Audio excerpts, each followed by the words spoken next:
স্বয়ং ভগবান ডাকছে, ওরে ভিখারি, তোর রাজভোগের দরকার নেই, দাঁড়ে দাঁড়ে ভিক্ষা করে যা পাস আমি তাতেই খুশি। তাহলে মা এটা বুঝতে পারলেন তো, ভগবানকে সেবা দিতে গেলে রাজভোগের দরকার হয় না। হ্যাঁ, ভগবানকে সেবা দিতে গেলে ক্ষীর সর ননি মাখনের দরকার হয় না। আপনি যেটাই দেবেন ভগবানকে যদি ভক্তি ভরে দিতে পারেন, ভগবান তাতেই সন্তুষ্ট। তার বড় প্রমাণ, বিদুরের ঘরে ক্ষুদন্ন সেবা করেছিল, শবরীর এঁঠো কুল সেবা করেছিলেন ভগবান। শবরী গাছ থেকে কুল পেড়ে আগে নিজে খেয়ে দেখতো, যদি দেখতো এটা মিষ্টি কুল, সেটা কি করতো, তুলে রাখতো, কখন আসবে প্রভু রামচন্দ্র এসে সেবা করবে। সেই সময় এসেই সেই কুল, সেই এঁঠো কুল ভগবান সেবা করেছিলেন।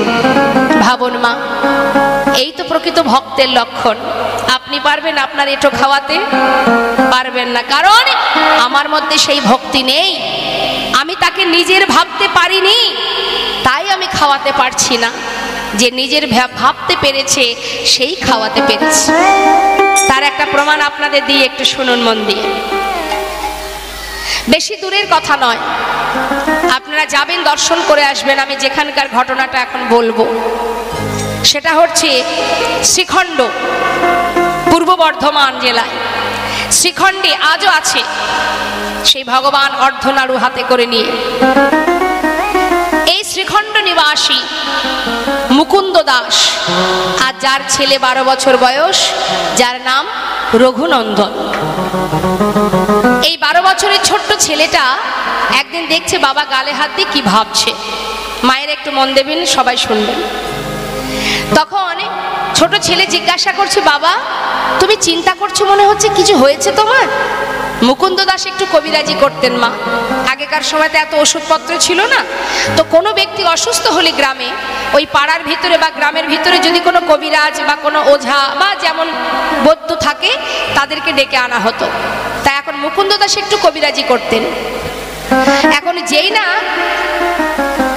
মুকুন্দ দাস কি করেছে মা, গালে হাত দিয়ে ভাবছে যে আমি কোন দিকে যাব। একদিকে আমার ঘরে গোপীনাথের সেবা, আর একদিকে আমার গ্রামে একজন অসুস্থ, আমি দুই দিকে একা সামলাবো কি করে। এমন সময় ছোট্ট ছেলে বলছে, বাবা তুমি চিন্তা করো না, এক কাজ করো, গ্রামে যে ব্যক্তি অসুস্থ হয়ে গেছে তুমি তাকে সুস্থ করে এসো, আর বাড়িতে এই যে গোপীনাথের সেবা এটা আমি দিয়ে দেব। দেখুন মা, ভক্তি কাকে বলে। ছোট্ট ছেলে বলছে, বাবা চিন্তা করো না। মুকুন্দ দাস বলছে ভরসা পাচ্ছে না, 12 বছরের ছেলে আপনাদের ঘরে অনেকেরই আছে, ভরসা পাচ্ছেন না। বলছে ভগবানের সেবার তুই কি জানিস? তাকে সেবা দিতে গেলে অনেক নিয়ম আছে, পুজো করতে গেলে অনেক মন্ত্র জানতে হয়, তাই না মা? তা বলছে তুই তো এত মন্ত্রতন্ত্র জানিস না, কি করে পূজা দিবি বল? বাবা আমি না হয় মন্ত্র জানি না তোমার মতো, কিন্তু আমি যদি তাকে ভালোবেসে খাওয়াই, সে কি খাবে না?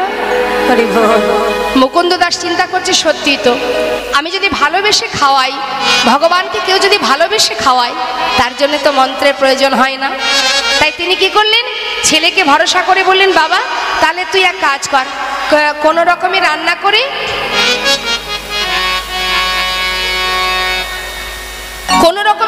করে তুই আজকে গোপীনাথের সেবাটা দিয়ে দিবি, আর আমি গ্রামে চললাম, ফিরে এসে কিন্তু প্রসাদ পাবো।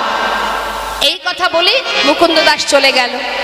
কিন্তু ছোট্ট ছেলে বাবা কখনো রান্না করেনি। আজ সে বাবার কাছে কথা দিয়েছে বলে রান্নাঘরে গিয়ে রান্না বসিয়েছে। এখন রান্না করছে আর মুখে বলছে, ও গোপীনা আজ কিন্তু বাবা ঘরে নেই, কেমন তুমি একটু কষ্ট করে খেয়ে নেবে, কাল বাবা ভালো করে রান্না করে খাওয়াবে। মুখে বিড়বিড় করে বলছে আর রন্ধন করছে, কোনো রকমে রান্না করেছে। যা কিছু ছিল সাজানো গোছানো নানাবিধ ব্যঞ্জন এক পাত্রে ঢেলে দিয়ে রান্না বসিয়েছে। রান্না করে পাত্রে নিয়ে মন্দিরে ঢুকেছে। ভগবানের সম্মুখে পাত্রটা রেখে এবার ডাকছে, গোপীনাথ, ও গোপীনাথ।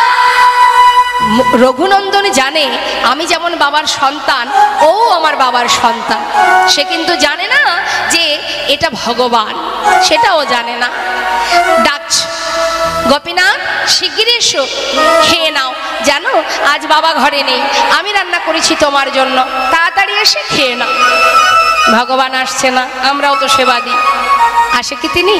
না, আসছে না। কি হলো গোপীনাথ, দাঁড়িয়ে আছো যে? শিগগিরই এসো। জানো তো আমি কোনোদিন রান্না করিনি, আজই প্রথম রান্না করলাম তোমার জন্য, তাড়াতাড়ি এসে খেয়ে নাও। তাও আসছে না। চিন্তা করছি কি ব্যাপার, আসছে না কেন? তবে কি বাবা ঘরে নেই তাই আসবে না? শোনো গোপীনাথ, আমি বাবাকে কথা দিয়েছি তোমাকে আমি খাওয়াবো, তাই বলছি তুমি তাড়াতাড়ি এসো। আমার কি কষ্ট হয় না বলো? আমি কত কষ্ট করে রান্না করেছি তোমার জন্য। এসো, আমারও প্রচণ্ড খিদে পেয়েছে, তুমি খেয়ে নাও, তাড়াতাড়ি এসো। আসছে না মা, তাও আসছে না। আসছে না কেন? চিন্তায় পড়ে গেল, কি ব্যাপার। হঠাৎ দেখছি দরজা খোলা। ও বুঝেছি, বাবা যখন তোমাকে খাওয়ায় তখন দরজা বন্ধ করে খাওয়ায়, আর আমি তো দরজা বন্ধ করিনি, সেই জন্য তুমি আসছো না। দাঁড়াও, দরজাটা আবার বন্ধ করে দিয়ে এলো। বন্ধ করে বলছে, ও গোপীনাথ এবার এসো, তাড়াতাড়ি এসো। তাও আসছে না। কি হলো, আসছে না কেন? কেন আসবে না? আজ বাবা ঘরে নেই বলে কি মনে করেছে? গোপীনাথ কখন থেকে তোমায় ডাকছি, তুমি শুনতে পাচ্ছ না? শোনো, আমি যখন না খাই আমার বাবা আমাকে লাঠি দিয়ে মেরে মেরে খাওয়ায়। তুমি যদি ভালো চাও চলে এসো, তা না হলে না, দাঁড়াও, বাইরে গিয়ে খুঁজে খুঁজে একটা লাঠি জোগাড় করেছে মা। লাঠিটা হাতে করে নিয়ে মন্দিরে বলছে, গোপীনাথ এ দেখো, দেখতে পাচ্ছ আমার হাতে কে আছে? ভালো চাও চলে এসো, তা না হলে না এই লাঠি দিয়ে আমি তোমাকে মেরে মেরে নিয়ে আসবো। আর কি থাকতে পারে ভগবান? ভক্তের মধ্যে এত ভক্তি দেখে তিনি আর পাথর হয়ে থাকতে পারছেন না। লাঠির ভয় দেখিয়েছে ভক্ত, ভালো চাও এসো, না হলে লাঠি দিয়ে তোমাকে মেরে মেরে আনবো। বিলম্ব না করে ভগবান ওই বিগ্রহ থেকে সচল মূর্তি ধারণ করেছে, ধারণ করে পাতা আসনে এসে বসেছে। আসনে বসে যেই না মুখে দিতে যাবে, সঙ্গে সঙ্গে রঘুনন্দন পাশে দাঁড়িয়ে মনে মনে বলছে, দেখেছো, যেই লাঠির ভয় দেখিয়েছি সেই চলে এসেছে। তাড়াতাড়ি খেয়ে নাও, বাবা ঘরে নেই আজ, শিগগিরই খাও। মুখে যেই দিয়েছে মা জিজ্ঞাসা করছে, কেমন হয়েছে গোপীনাথ? আমি তো জীবনে কোনোদিন রান্না করিনি, আজই প্রথম করেছি। ভালো হয়েছে, একটু কষ্ট করে খেয়ে নাও, কাল বাবা ভালো করে রান্না করে খাওয়াবো। ভগবান মুখে দিয়ে বলছে, ভক্ত মনে মনে, তুমি জানো না ভক্ত, ভক্ত যদি ভালোবেসে ভগবানের জন্য রন্ধন করে, সে রান্না খারাপ হবে কেমন করে? আপনারাও তো ভগবানের রন্ধন করেন মা, ভক্তি ভরে ভালোবেসে মনের আনন্দে মনে খুশি নিয়ে যখন প্রভুর জন্য সেবার বস্তু রন্ধন করেন, ভগবান বলে সে রন্ধন কখনো খারাপ হতে পারে না। ভক্ত তুমি জানো না, এতদিন এই ঘরে আছি, এমন রান্না আমি এর আগে কখনো পাইনি। তুমি রান্না করেছো আমার জন্য, খারাপ হবে কেমন করে বলো? খেয়ে নাও, তাড়াতাড়ি খেয়ে নাও। খাচ্ছি। আজ এই ভক্তের রান্না পেয়ে আর কিন্তু কারোর কথা মনে নেই গোপীনাথের। প্রায় সবই শেষ বাবা, শেষ হয়ে গেছে। অবশেষে যেটুকু ছিল মুখে দিতে যাবে, হঠাৎ রঘুনন্দন পাশে থেকে হাতটা চেপে ধরেছে। গোপীনাথ, হাতটা চেপে ধরে বলছে, ওঠো ওঠো বলছি, এক্ষুনি ওঠো। ভগবান বলছে, দেখেছো কাণ্ড, ডেকে ডেকে লাঠির ভয় দেখিয়ে নিয়ে এলো, এখন আবার তাড়িয়ে দিচ্ছে। আরে তাড়াচ্ছ কেন? তাড়াবো না? তুমি জানো না এখনো আমি খাইনি, বাবা খাইনি, আমরা কি খাবো? সবই তো তুমি খেয়ে নিচ্ছ। আচ্ছা বেশ, আজ না কারোর কথা মনে ছিল না ভক্ত, ঠিক আছে, আমার হাতে যেটুকু আছে এটুকু আমি তোমার জন্য রেখে গেলাম, তুমি খেয়ে নিও কেমন? এই বলে ভগবান আচমন করে বিগ্রহে মিলিত হলেন। আজ তো আর প্রসাদ নেই বাবা, প্রসাদ তো বেশি ছিল না, যেটুকু ছিল নিজে সেবা করে পাত্র ধুয়ে তুলে রেখে দিয়েছে। যথাসময়ে মুকুন্দ দাস ফিরে এসেছে, ডাকছে, রঘুনন্দন সেবা দিয়েছিস বাবা? হ্যাঁ, যাক, আমাকে এবার একটু প্রসাদ দে। প্রসাদ? আজ তো আর প্রসাদ নেই বাবা। কেন? কোনো ভক্ত এসেছিল বাড়িতে? কেউ আসেনি। তাহলে প্রসাদ কি হবে? কি আর হবে? ওই গোপীনাথই তো সব খেয়ে নিচ্ছিল। ভাত কি 7টা চেপে ধরেছিলাম, আমার জন্য একটু রেখেছিল, সেটা আমি খেয়ে নিয়েছি। গোপীনাথ খেয়েছে? প্রতিদিন আমি রান্না করে সেবা দিই, কোনোদিন খাই না, আজ আমি ঘরে নেই, আজই খেয়ে নিল। নিশ্চয়ই আমার ছেলে মিথ্যা কথা বলছে।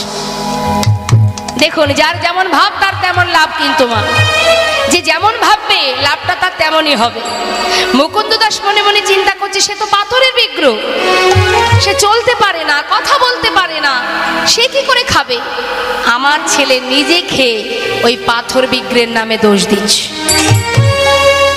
মনের সন্দেহটা মনে রেখে দিয়ে তারপরের দিন ছেলেকে পরীক্ষা করার জন্য ডাকছে। গোপীনা, আহা রঘুনন্দন, এদিকে কাছে ডেকে নিয়ে বলছে, জানিস আমাকে আজও যেতে হবে গ্রামের কাজে, আর একটু বাকি আছে কাজ। তা তুই এক কাজ কর, আজ আর রান্না করতে হবে না, ঘরে নাড়ু তৈরি করা আছে, তুই আজকে নাড়ুটা ভোগ দিয়ে দিস। ঠিক আছে বাবা, তুমি চিন্তা করো না, চলে যাও। আজ কিন্তু আর মুকুন্দ দাস কোথাও যায়নি বাবা। কি করেছে? মন্দিরের পিছনে গিয়ে দেয়ালে কান পেতে আছে, আর মনে মনে ভাবছে, আমার ছেলে যখন মন্দিরে ভোগ দিতে যাবে আমিও শুনবো, আমার সন্তান ছাড়া আর কারোর কণ্ঠ শোনা যায় কিনা।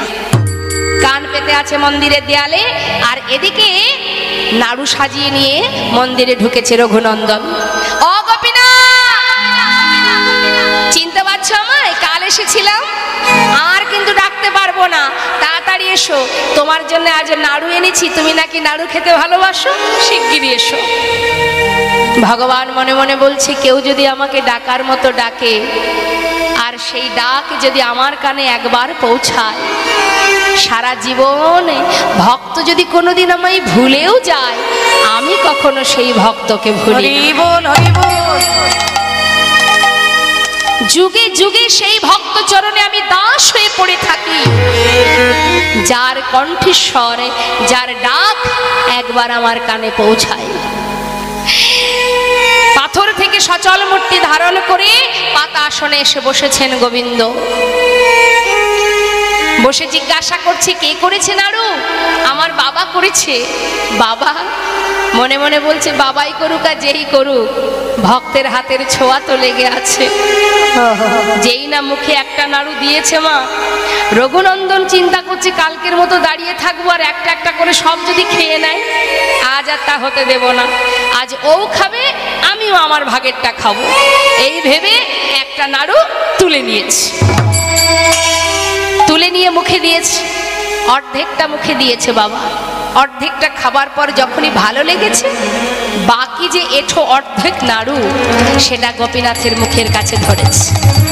খেয়ে দেখো কত সুন্দর হয়েছে, খেয়ে দেখো। মুখের এঁঠো নাড়ুটা যখন ভগবানের চোখের সামনে মুখের কাছে ধরেছে মা, ভগবান নয়নের জলে বুক ভাসিয়ে খাচ্ছে। আর মনে মনে বলছে, ভক্ত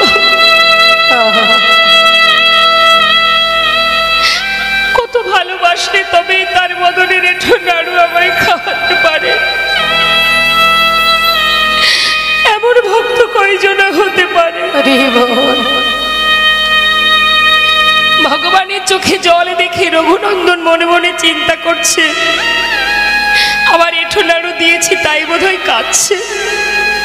ও গোপীনা, তুমি কেঁদো না। কি জানো তো, আমার ভালো লেগেছে বলেই আমি তোমায় দিয়েছি। কত সুস্বাদু, কত স্বাদ আমার বাবা করেছে, তাই আমি তোমায় দিচ্ছিলাম। ঠিক আছে, তুমি কেঁদো না, আমি তোমাকে আর দেব না। ভগবান বলছে, ভক্ত আমি সেজন্য কাঁদছি না। আমি কাঁদছি কেন জানো?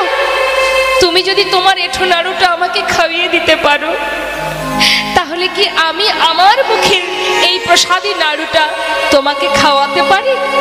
বেশ তো, তাহলে তুমি আমাকে খাইয়ে দাও আর আমি তোমাকে খাইয়ে দিই। এই বলে যেই না ভগবান তার প্রসাদী নাড়ু দিচ্ছে ভক্তের বদনে, আর ভক্ত তার এঁঠো নাড়ু দিচ্ছে ভগবানের বদনে, ভক্ত ভগবানের মধুর মিলন, মধুর প্রেম, মধুর ভালোবাসা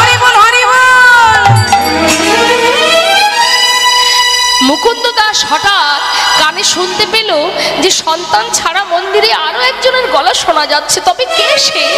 তাড়াতাড়ি করে ছুটে এসে মুষ্টাক হাতে দরজা খুলেছে। খুলে দেখছে কি, তার আগেই ভগবান অর্ধনাড়ু হাতে নিয়ে বিগ্রহে মিলিত হয়েছে। যার হাতে ছিল বাঁশি আর তার হাতে অর্ধনাড়ু দেখে মুকুন্দ দাস ছুটে গিয়ে সন্তানকে বুকের মধ্যে জড়িয়ে ধরেছে। জড়িয়ে ধরে বলছে, রঘুনন্দন, আমি অপরাধ করেছি বাবা, আমি মহা অপরাধ করেছি। আমি তোকে বুঝতে পারিনি, তাই তোকে পরীক্ষা করেছি বাবা। ওরে এতদিন আমি যাকে সেবা দিয়েছি পাথর ভেবে, তুই তাকে সেবা দিয়েছিস নিজের জল ভেবে। তাই তুই তার দেখা পেলি, আমি পেলাম না বাবা। তোর মতো সন্তানকে পেয়ে আমি ধন্য হয়ে গেলাম। আমার বুকের মধ্যে আই।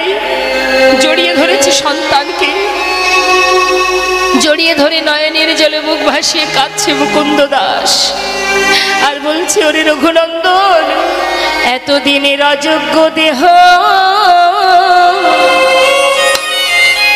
আজ আমি যোগ্য।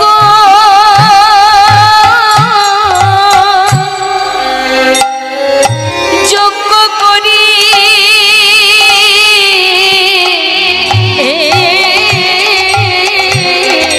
এতদিনের অযোগ্য দেহ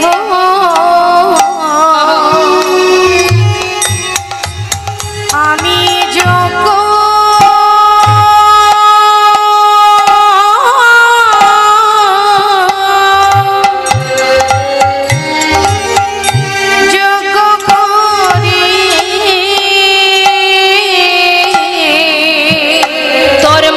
ভক্ত সন্তানে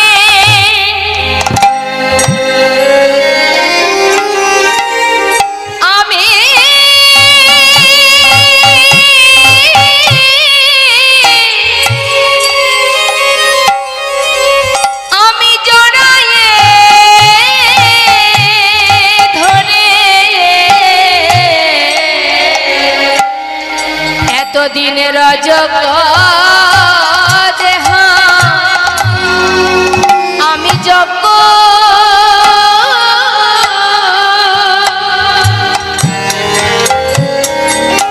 আমি যোগ্য করি তোর মতো ভক্ত তাই গৌর হরি বল, হরি বল।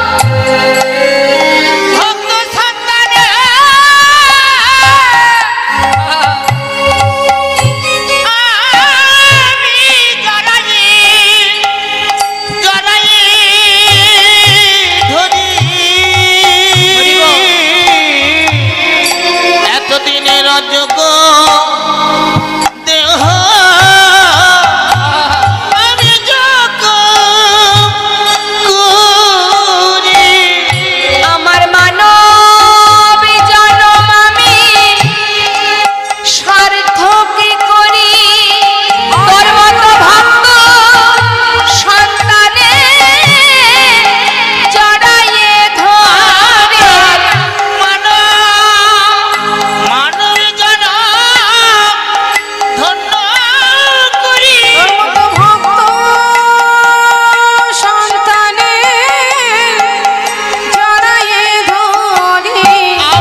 শাস্ত্রে বললেন ভগবানকে ভালোবেসে যার যেমন ক্ষমতা, যে যতটুকু পারবে তাতে কোনো দ্বিধা নেই।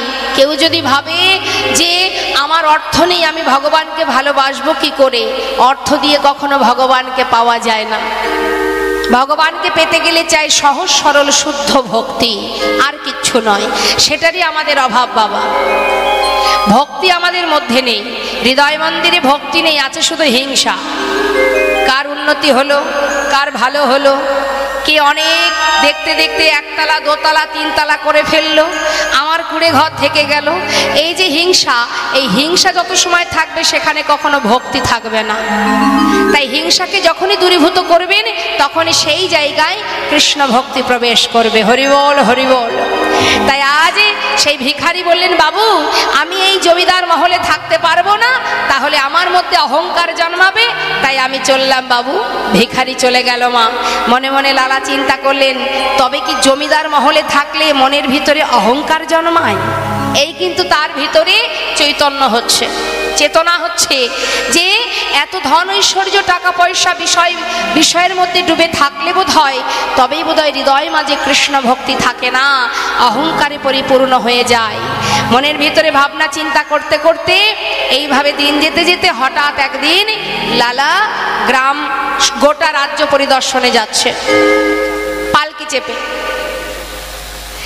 এখন হয়েছে কি মা, ঘরের মধ্যে যেই না ঢুকেছে, যাবার পরে দেখছে যে সেই বাড়ির যে মানে জমিদার মহলে যে কাজের মেয়েটা যে কাজ করে, সেই কাজের মেয়ে জমিদারের বিছানায় শুয়ে আছে। আর যেই না দেখেছে জমিদারের বিছানায় শুয়ে আছে, লালা চিৎকার করে উঠেছে, কে আছে? এত বড় সাহস, কাজের মেয়ে হয়ে জমিদারের বিছানায় ঘুমাচ্ছে? যা ওকে ধরে নিয়ে যা, ধরে নিয়ে গিয়ে 30 ঘা বেত্রাঘাত কর। যেই না বলেছে, হঠাৎ লালার সেই সুমত কন্যা, পালিতা কন্যা ছুটে এসে বলছে, বাবা কি হয়েছে তোমার, চিৎকার করছো কেন? বলছে এত বড় সাহস, কাজের মেয়ে হয়ে জমিদারের বিছানায় ঘুমায়। সবাইকে ডেকে বললেন, যা ওকে 30 ঘা বেত্রাঘাত কর। কি অপরাধ মা? জমিদারের বিছানায় ঘুমিয়েছে, এই হচ্ছে তার অপরাধ। হরিবল। এই কথা শুনে কাজের মেয়েটা বিছানা থেকে নিচে নেমে এসে সে চিৎকার করে কেঁদে উঠছে, আবার সে হাসছে। আর যেই না হেসেছে, তার হাতটা চেপে ধরেছে লালা, চেপে ধরে বলছে, তোর এত বড় সাহস, তোকে 30 ঘা বেত্রাঘাত করবো বললাম, এরপরেও তোর মুখে হাসি, বল হাসছিস কেন, হাসছিস কেন? কাজের মেয়েটা বলে উঠল, বাবু আমি তো অপরাধ করেছি, কারণ জমিদারের বিছানায় শুয়েছি। তা জমিদারের বিছানায় ঘুমালে আমার অপরাধের জন্য 30 ঘা বেত্রাঘাত, এটা আমার সাজা, সেই জন্য হাসছি। সাজা আমার হতেই পারে, কিন্তু কাঁদছি কেন জানো বাবু? একটুখানি বিছানায় শুয়ে যদি আমার 30 ঘা সাজা হয়, তাহলে যে ব্যক্তি এই জমিদারের বিছানায় সারা জীবন ধরে ঘুমিয়ে আসছে, তার জন্য ভগবান কত সাজা লিখে রেখেছে। তাই আমি কাঁদছি, এই জন্য কাঁদছি যে একটুখানি শুয়ে যদি 30 ঘা সাজা হয়, তাহলে যে সারা জীবন শুয়ে আছে তার জন্য কি সাজা লেখা আছে। যেই না বলেছে মা, জমিদার লালা ছুটে এসে সেই কন্যাকে, কাজের মেয়েটাকে জড়িয়ে ধরলেন। মা ঠিকই বলেছিস, ঠিকই বলেছিস, তুই একটুখানি শুয়েছিস তার জন্য আমি তোকে 30 ঘা সাজা দেব বললাম, কিন্তু আমি তো সারা জীবন শুয়ে আসছি, আমার জন্য ভগবান কত সাজা লিখে রেখেছে। আজ আমি তোর সামনে দাঁড়িয়ে সবাইকে সাক্ষী রেখে আমি কথা দিলাম, এই জমিদারের বিছানায় আমি আর ঘুমাবো না, আর ঘুমাবো না পালঙ্কেতে।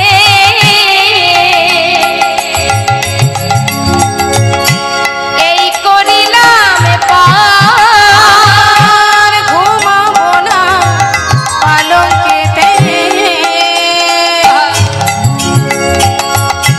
এই করিলাম পার, এ দেহেতে এ প্রাণ আমার থাকবে যতক্ষণ। বলো এ দেহেতে এ প্রাণ আমার থাকবে যতক্ষণ। আর ঘুমাবো না আমি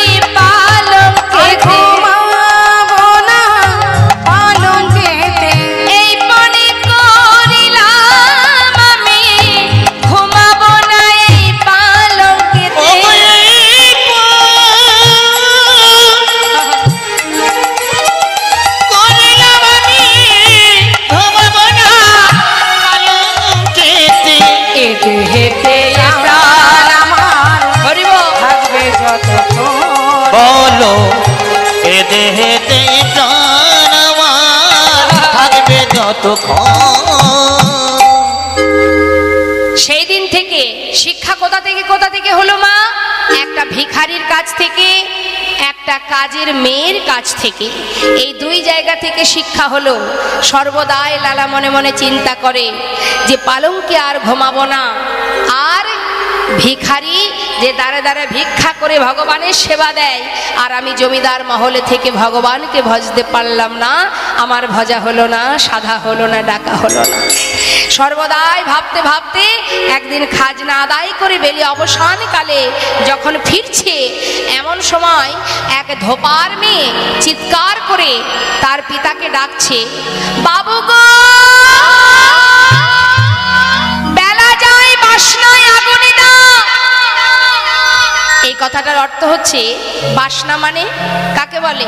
কলার পাতাকে শোকালে হয় বাসনা, সেই বাসনাকে পোড়ালে যে খার হয় সেটা দিয়ে কাপড় কাচা হতো আগেকার সময়।